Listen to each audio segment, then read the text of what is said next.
the world. We are the Bowens girls. Sophia, it's me. This is Evelyn. Aliana, Evelyn, and Noelle. So with COVID and everything with social isolation, we've been doing some homeschooling. And we wanted to start just sharing some of our lessons because we're doing lots of talking about everything, but especially health and the body right now. And I'm a licensed acupuncturist, and these girls, when we were going over our list of what they want to learn about at home, they said they want to learn about acupuncture, right? Yep. No?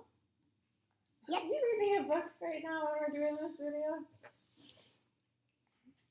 Can you put that down? Kind of ruins the video.